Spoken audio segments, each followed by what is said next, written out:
মধ্যপ্রাচ্যের উত্তেজনার জেরে দেশে কাটছেই না জ্বালানি সংকট। আজও পাম্পে পাম্পে দেখা যায় গাড়ির দীর্ঘ সারি। সরবরাহ স্বাভাবিক রয়েছে। সরকারের এমন আশ্বাসের পরেও রাজধানীর বেশিরভাগ ফিলিং স্টেশনে চাহিদা মতো তেল না পাওয়ায় ভোগান্তিতে গ্রাহকরা।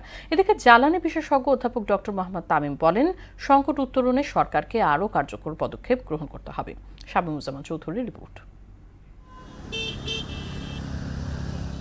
রাজধানীতে তেলের জন্য পাম্পের সামনে গাড়ির দীর্ঘ সারি, লম্বা লাইনে দীর্ঘ অপেক্ষা। কয়েক সপ্তাহ ধরেই এমন ভোগান্তির মধ্য দিয়ে জ্বালানি কিনতে হচ্ছে যানবাহন চালকদের।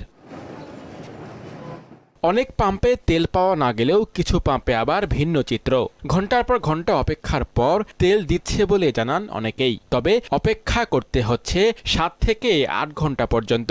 সকাল 5:30টায় ঘুম থেকে উঠাই আমি গাড়ি লাগাইছি, এখন পর্যন্ত মাত্র সিরিয়াল আসলো, গাড়ি তেল শেষ, অলরেডি ধাক্কান শুরু করছি। 6-7 ঘন্টা ধরে ওয়েট করতেছি, এখনো পাই না। 6টা বাজে আইসা দাঁড়াইছি সিরিয়ালে, এই রোদের ভিতরে মাত্র তেল পাইলাম। প্রতিদিনই 8 ঘন্টা 9 ঘন্টা 12 ঘন্টা ওয়েট করে লাগে স্যার। ফুল ট্যাঙ্কি দেয় তাহলে আমার সামনে শনিবার পর্যন্ত চলবে।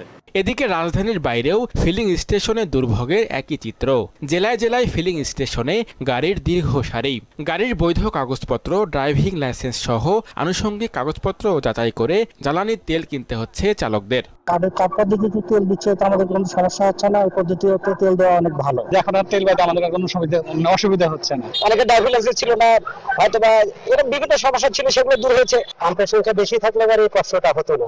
অন্যদিকে ডিবেট ফর ডেমোক্রেসি আয়োজিত এফডিসিতে জ্বালানি সংকট মোকাবেলায় করণীয় নিয়ে এক ছায়া সংসদে জ্বালানি বিশেষজ্ঞ অধ্যাপক ডক্টর তামিম জ্বালানি ক্রয়ের ক্ষেত্রে প্যানিক সৃষ্টি না করে সংকট মোকাবেলায় সংশ্লিষ্ট সবাইকে দায়িত্বশীল হওয়ার পরামর্শ দেন।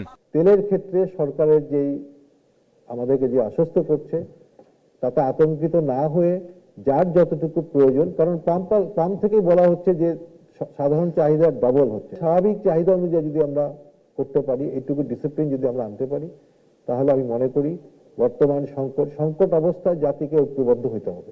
জ্বালানি নিরাপত্তা নিশ্চিত করা না গেলে সামাজিক অস্থিরতা তৈরি হতে পারে বলেও জানান বক্তারা। সামাজিক অস্থিরতা তৈরি এবং ভোগান্তি যদি আমরা নিরসন করতে চাই, তাহলে অবশ্যই আমাদেরকে এখন সময় এসেছে আমাদের জ্বালানি নিরাপত্তাকে আমাদের নিশ্চিত করতে হবে।